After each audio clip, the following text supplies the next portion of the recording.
How to create a privacy policy in Squarespace. Hello guys and welcome to this new tutorial. In today's video I'm going to show you how simple and easy it is to create a privacy policy page or section into your Squarespace website. So we are going to head over to squarespace.com, sign in for an account and head over the account dashboard.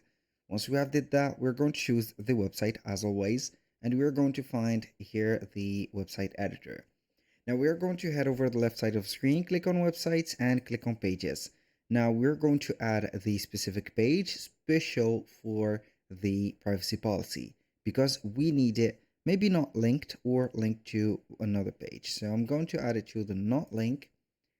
I'm going to name it here privacy policy like that, and we're going to click on edit.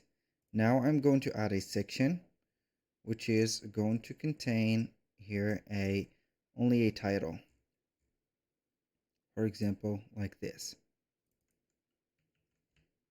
Privacy policy.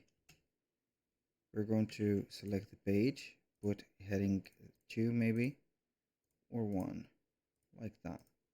I'm going to put that like this, have the page or the privacy policy at the middle. Here, I think it is going to be something like that. So we're going to add another section. It is going to be a blank section. Add a block, text block. We're going to make it like this or longer, a little bit longer. So we are going to head over ChatGPT and write me and put this prompt, a privacy policy,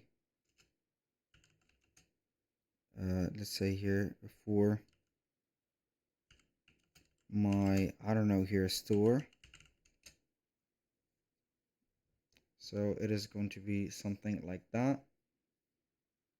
So like that, you can go ahead and have these informations, copy, paste them here. Boom. You're going to put everything maybe centered. I'm going to select everything, put it to the center like that. And this part maybe is going to be to the left like that. And we're going to be good to go. So the only thing that you need to do is to change your store name, for example, like that. Put it in bold. Boom. And also the email, and also right there the phone and the address. That was all for today's video. Thank you guys for watching. I hope that you have enjoyed the content, and I hope to see you soon on the next one.